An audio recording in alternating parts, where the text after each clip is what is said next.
Style takes too long. I can't fit anything. I have nothing in this closet. Oh, I'll just stay home. I need to purge my closet. Oh, but not that dress. Yo, Taylor here.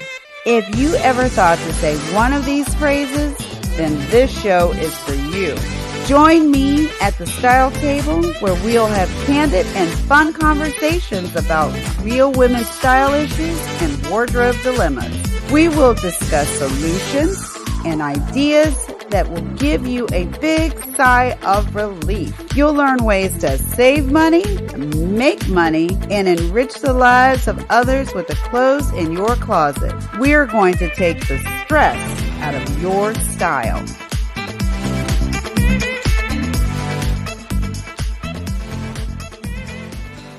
Hey everybody, it is Yo Taylor back here at the Style Table. I'm here with a phenomenal woman, Lisa Swift Young. She is the co-founder of 4 Curls hair care line. She is also the co-founder of Give Black, Give Back initiative. Also with a show with the same name, Give Black, Give Back Conversations. She's an author. She's a business strategist. She's an all-around super woman and super mom. Welcome to the show. Thank you. Thank you so much. I embrace all of those roles. All those roles are encompassing of all the women that I've known in my life. And I think all of us are all of those things, whether or not we've written a book or not. We are the author of our own story, right?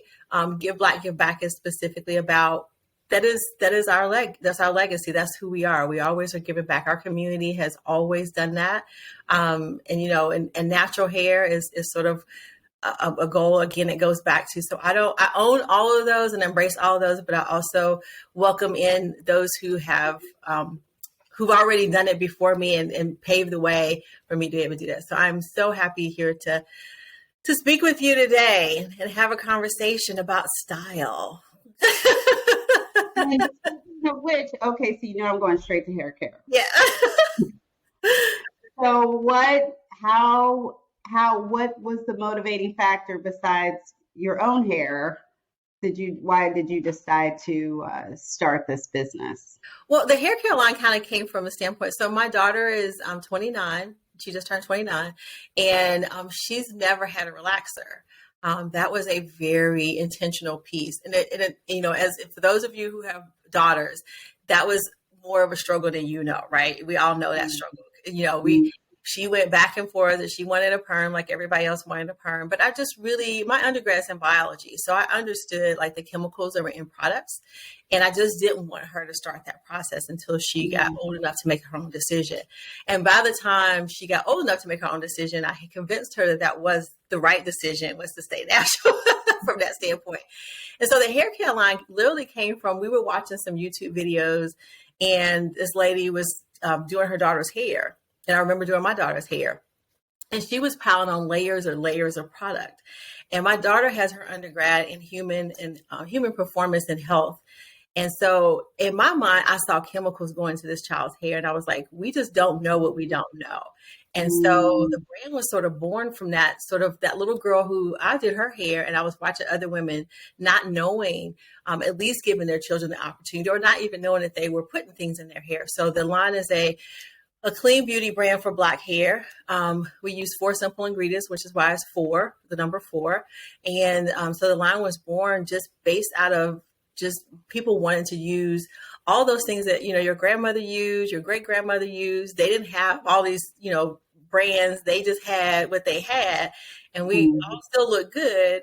But we wanted to make sure there was an option out there for people to do that. So that's how the brand sort of came. And it has been, or is a great opportunity for my daughter and I to sort of teach each other along the way. She's obviously the social media person. That is not me. But, the science behind it and making it fun. And so that's how the brand sort of became a brand. That is fantastic. And I had a son. I have 3 granddaughters, and then I have one on the way. I do have a grandson. So yeah, just the whole hair thing is definitely, I want healthy, clean products on their hair, and they're right. There's so many things that they put in to these products that you're just using them because you're just trusting whatever. If the marketing is really good, you're just using it. You're really not looking at all the ingredients in what's going into your hair and into your body. I used a relaxer for years, and I've just been natural for the last 7 years. And it's weird. I don't know, but I do feel like I'm healthier. I do feel healthier. I do feel a sense of, I don't know, fresh. It doesn't feel so, I don't know. I can't even really honestly describe it, but I just feel like my hair is healthier. My hair is growing so much faster. I do feel so much better by doing that. I'm really happy I did that. Yeah, I'm the same way. I got perms, and so I don't shame anybody who gets perms or who wears any type of things. So that's not the piece. I mean, and mine was a journey as well. So it wasn't like, but I felt like with her, I really wanted to sort of impress upon her, like to find out why. And Mm-hmm. so I did that with her, and then I went natural 2007, I think. So it's been a little bit for me as well. But like I feel like it was a natural progression. It was sort of embracing the authentic self, and I think that's part of that. Not trying to be, again, if you wear perms and you wear weaves and you wear wigs, we get to do it all, right? So I'm not, Right. but just thinking about those types of things as we're putting in our bodies. And Black women, we know the health disparities that are out there, and some of those are due to the things that we ingest, whether or not we're ingesting it through our bodies, like we're eating, or we're ingesting what we put on our bodies, or put, so what we put in our hair has a lot of chemicals sometimes, and sometimes that is the studies basically show about 80% of Black hair care products have toxins in them, and that is known. It's just the advertisers don't share that part. Now, I will take full responsibility because I do have a career with Procter & Gamble, and I do have a career with a lot of other companies out there. So I was aiding and abetting in that case. But at the same time, that is something I didn't realize either. I just really didn't know. And so when I educated myself, I wanted to make sure people, if you choose to, that's awesome, but at least you're making a choice. Exactly. I have friends who they wear their hair natural underneath, but they wear, wigs and extensions. It's too hot for me. I have a hot flash, and the wig's got to come off. So I can't even do that. I have to be 100 with that. I can't even do that because it's just too hot. But however you want to wear your hair, just make sure that you're using the healthiest and cleanest products possible, like For Curls hair care line. Thank you. Let's also talk about Give Black, Give Back initiative. So I did a TED Talk, and it probably explains a little bit more than I'm going to do right here. But the TED Talk is why you should stay forgiving, and the TED Talk was sort of kind of a review of what really happened. So for those of you who remember, and I'm sure we all remember and wish we could forget, the summer of 2016. So for a lot of different reasons, it was a big challenge for a lot of us. And actually the summer before that with Trayvon Martin, and then the summer of 15 was Sandra Bland, and a bunch of other things happened. And so all of that trauma from that standpoint. And so I really felt like Give Black, Give Back was really an opportunity to be the change you seek. And so part of my consulting firm is called Change We Seek, and that's because of that. So Give Black, Give Back is around Black philanthropy. And it talks about how we've always given as a community. And as I'm a statistician on the side, I guess, if you want to call it, but African Americans give $11 billion annually every year. That is 25% more than our white counterparts. Now, I mean that from a standpoint, we don't have as much wealth as far as what we see as far as financially, but we give 25% more of our income than our white counterparts. And $11 billion is a sizable amount of money annually that we give away. Yes. statistic. Yes, it's a huge, at the time when we first looked at the numbers, and the numbers are still the same, every year we give $11 billion. That was larger than the valuation of Spanx, which we probably all know. And at the time, Under Armour as well, which is a brand, but those brands have grown. But at the time when I first found the statistic, I was like, well, who else, like, how does that compare? And those were the types of things. So Give Back kind of came out of those summers of 2015, 16, where just really feeling like we as a people were sort of being inundated with negative images of how we're always in need and how we're always doing this. And then finding those statistics to be like, we're giving, like we're always giving. Like when you give to a Black person, there's multiple people you're going to give to from that standpoint. So we really just wanted to make sure that the word was out there and get awareness to get those stories. There's countless stories out there about Black philanthropists, but we don't know most of those stories. But we have Black philanthropists because G. Gaston was the one who got Dr. King out of the Birmingham jail. Madam C.J. Walker, we know a little bit about her philanthropy. But there's so many more. Robert Smith out at Morehouse, we heard about that, but it was like, where did he come from? But here's the thing, we have a legacy of doing it. And so what we try to do is gather stories of people who have been philanthropists, either through their family, through land, through however, and make sure that those stories are out there. So the Give Black, Give Back initiative is really about making sure that those stories get documented. Because part of our challenge is a lot of times our history is oral. We didn't write it down. And so we want to make sure using this technology, we can capture those stories in interviews. We're in the process of doing a book and looking at, having these stories kind of documented so that we have all those stories so that whenever we start to feel like things are always being taken from us, we can also talk about how we give back and how that legacy of giving back has really been what sustained us to this day. Yes. Yeah, I think that's fantastic because we do need more, like you said, it's word of mouth, the things that we're sharing with each other, stories that we've told, but to have something in writing documented, we are going to have to protect our history because there are powers out there who are trying to erase our history. So we need every bit of our history documented and shared so we can understand we are giving. We're givers, and we are an accepting, loving people. We take people in, we welcome people because of our history, our rich history. So that's awesome. Now you're an author, and we know you're working on this book. So tell me about your other books. So the first book, again, kind of goes back to the TED Talk. So the first book was Pause to Praise. And that was really during that summer of 2016 for a lot of different reasons in the U.S. and I'm in this country. For those of you who are watching outside of the country, in case you haven't been watching, the U.S. was a little bit of a mess in 2016. I would go as far as to say we still need some work. But 2016 was particularly a pivotal year but also that same summer, I lost an aunt. I had one who had a massive stroke. Uncle was diagnosed with cancer. Later on that summer, another aunt passed away. So it was just a lot. And my children at the time were living in different spaces. My daughter was living in Detroit and my son was living in North Carolina. And so as a mom, your first thought always goes to like, how do I do this? Like, how do I sort of pull this together? And it came to me later on that, self-care sometimes talks about just yourself. But as a community of Black people in particular, we're more, our self-care is collective.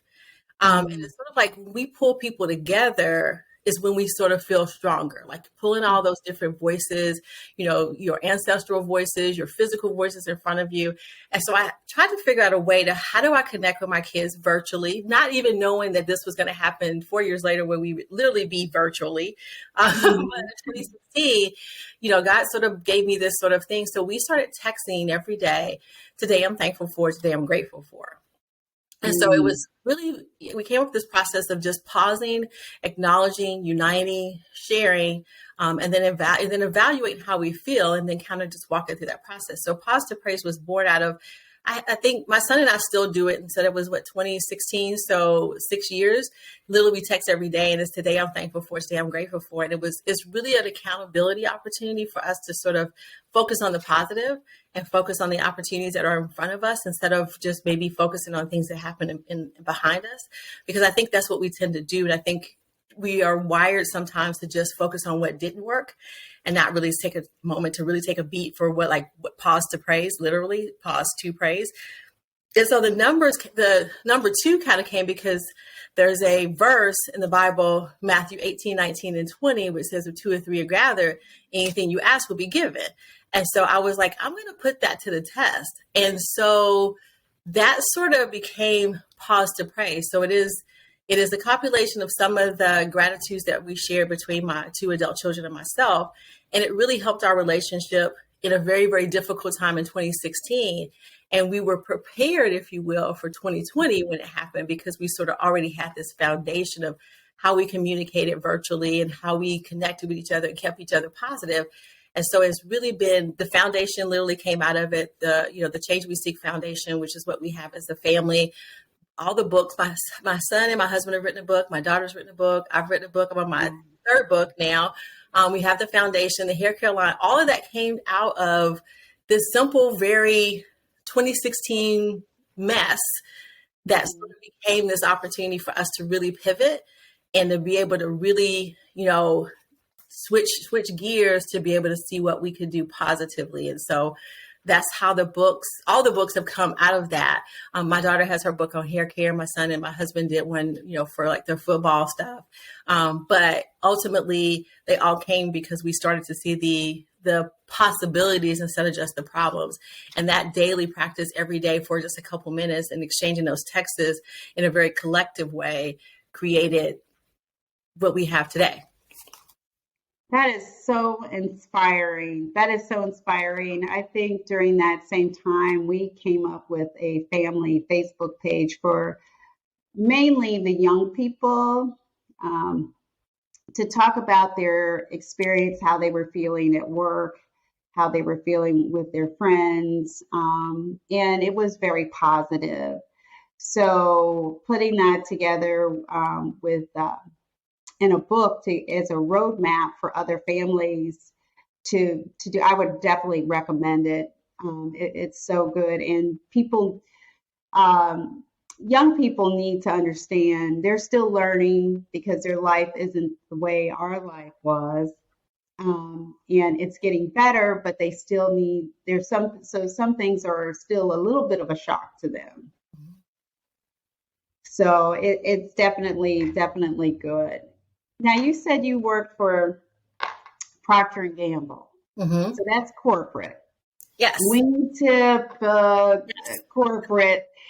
And so now, as an entrepreneur, as a business owner, as a CEO of your own company, how did you change? Because I'm from Cincinnati. I know Procter. Yeah, I know Procter & Gamble. We used to call it Procter & Con. So my dad retired for Procter & Gamble years ago. So coming from that kind of very conservative button-up style, how did it feel when you decided to go ahead and break out on your own? So here's a little secret. I'm still in corporate. I work for Walgreens as well. Right now, I've done a couple of different things, but so I still have a very corporate structure to it. I think the thing is that I'm at a point in my career where I'm really able to sort of balance really well. I mean, I don't have children to run back and forth to practice and cheerleading and football and all the stuff you have to do. This is how I'm killing my extra time. So I still work. I'm still in corporate, but I've found an opportunity to be able to do something I'm passionate about. I think really being able to integrate it into, the company I work for now. I'm with Walgreens. So Roz Brewer, I always shout out Roz Brewer, who is our CEO. She is the only African-American CEO of a Fortune 50 company. I will say that as long as she's there, always beyond that, I'll remind people that she has been there. Anybody who talks to me knows that at some point I'm going to bring up Roz. That's awesome. That's awesome. Yes. So it's a really great opportunity, and the company is really very supportive of, the things that I do out in the community, because it obviously is an opportunity for us to show that Walgreens really does care. We really are in the community in a very real world way. And then the brand is sort of something we do from the side. My daughter is the CEO of the brand, so I'm sort of mama sis that she refers to me. And the background paperwork and all the other stuff that goes along with that, but she definitely runs the day-to-day business for that. So I think that the thing is that really embracing who you are and all your gifts and talents. Although I have a very demanding career as far as in Walgreens, as far as corporate, I'm a regional account executive, so whatever that means from that standpoint, but at the same time, I'm able to sort of give back to myself. And this is how I sort of give back to the community. And here's what I always tell people: when you give back and you're intentional about it, you get so much more from it that it almost feels like, the more you're giving, the more you get. Now, I always say you don't get that less until you get to our age, or I'll say my age from that standpoint, because you'll feel like if you give, you won't have enough. But I will say that giving for me has always given me more structure. And I say was that if you want to get something done, ask somebody who's busy, right? So that type of process where I was used to doing all those things. And so this became an opportunity for me to take, an opportunity. And here's the thing, this about the 2020 and the pandemic, I really took that as an opportunity. It's like, you know what? I'd always asked for a sabbatical, and like, what would I do on a sabbatical? Like, what would that look like? And I travel a lot for my job for work, but of course, for the past 2 years, I wasn't. So a lot of this stuff happened because I was like, okay, God, all right, you challenged me. Let's do this. So a lot of this stuff came out of that sort of moment of like, okay, being in that positive space from the positive pace process of really being able to say, this is really an opportunity. This is for me, what God is saying. You said you would do all these things if I gave you time. Now, you don't have to travel. You're going to be at home. So what are we going to do? And so a lot of that stuff came out of there. So. Yeah, the pandemic was definitely a time where I had to think about, what am I going to do? How am I going to figure out what I'm going to do with the rest of my life? And so with all of that, it made me realize I want to be a part of the solution. I want to be of service. I want to be a part of women's self-care and a woman's ability to be self-sufficient. Being a single mom for so many years as I was beforehand, I was sitting here thinking back to that time, like, man, if I were still there during this time, what would I need? I'd need to be at home and having a business that I could work from home. So, my goal is to provide services or businesses to women where they can work from home. That's my ultimate goal, to give back. So the pandemic was definitely a good time for everybody to sit down and just evaluate life and not just reevaluate it, but appreciate it. Appreciate it. I think that was sort of the, what I kind of got from that. I feel like that, everything wasn't positive.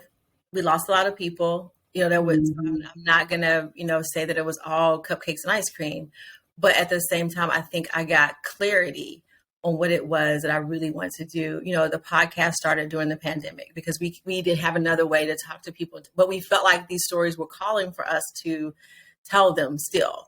And so, as technology, as God would have it, we had technology that made it really super easy. I mean, I don't think I would have met you, or a lot of interviews I've done, I would have, because you'd have been like, you have to fly here, you have to do all this other stuff. But we figured out ways to do it, as we always do. Yeah. Ways to do it. And now we were like, what were we thinking? I know, all this time.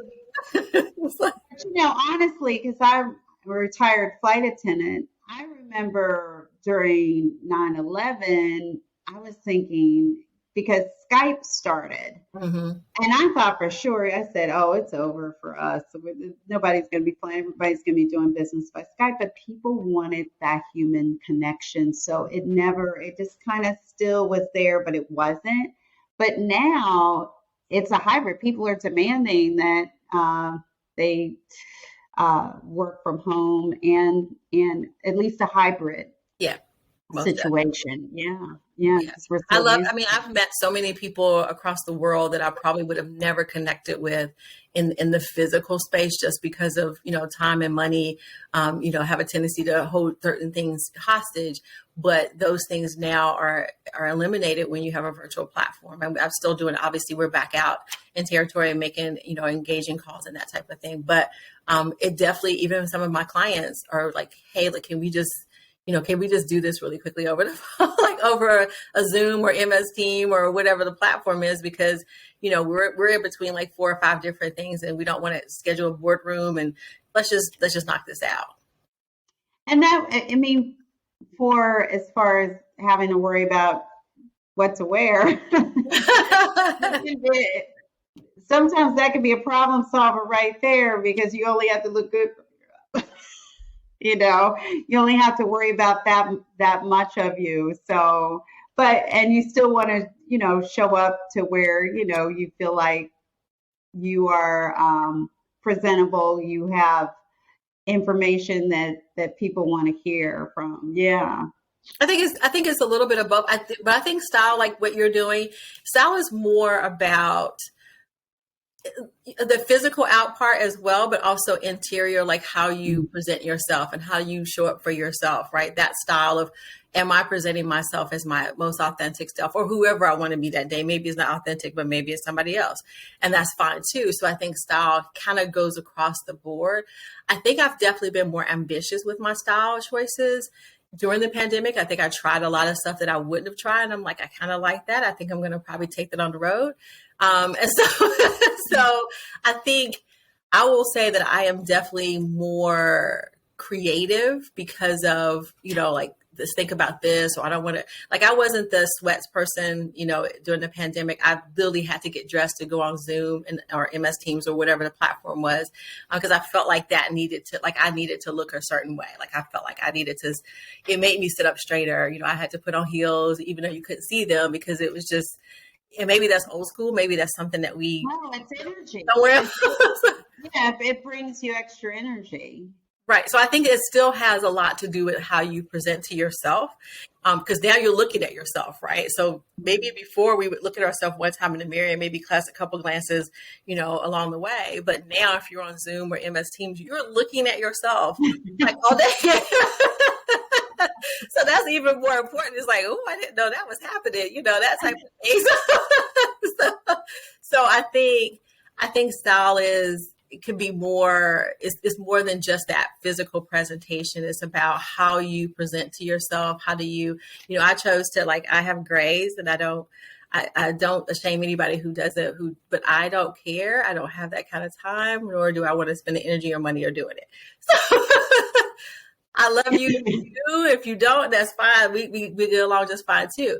But those are things so that's a style, right? So that's like sort of, how do you embrace that? How do you sort of, let people know that this is who you are, showing up today. So, so I think style is more than just like physically what you put on. It's more about your attitude. Exactly right, because fashion is temporary, it comes and goes, but style is a part of who you are because it's very personal and it represents you in your authentic self. That's the thing. And everybody has a sense of style. I have people who always say, "Oh, I don't really have a sense of style." Yes, you do. You know how when you put something on, anything, and you like how you look in it and you feel comfortable in it and you feel like it's your power source or it's your power center, even if it's just a color, that is your style. Mm-hmm. That is your style, and it's definitely significant to you. So I love, oh my God, I can sit here with you forever. You're so sweet. Seriously. I would love for you to tell us how we can get in contact with you. Also, I want to know about you to tell us again about the books and how to listen to the Give Black, Give Back conversations as well. So We'll get to the initiative. perfect. So it's been a pleasure for sure. You can reach out to me. The website is super easy, lisaswiftyoung.com. That's pretty much it. No hyphens in that piece from particular. You also can find me on LinkedIn. So if you are on that platform and you have any questions or anything comes up, I just would love to connect to people. I'm finding so many people again across the world that I I wasn't using LinkedIn like that before, but I'm using it definitely like that now to really meet some really great things that people are doing and trying to champion those things. For the Give Black, Give Back initiative, the website is blackgivingback.com. So blackgivingback.com, and you'll reach out to there. You'll see all the stories that we have posted to this point, as well as a lot of the podcasts. We're moving over to Spotify probably in the next couple months. So you'll be able to see it there as well. I think we're going to stick with the name Give Black, Give Back Conversation. So you'll be able to see it there. The book is available on Amazon. I happen to have a copy here, so you can see the cover. I don't know if that's going to show up or not. Maybe not. Let's see. Wait. Maybe not.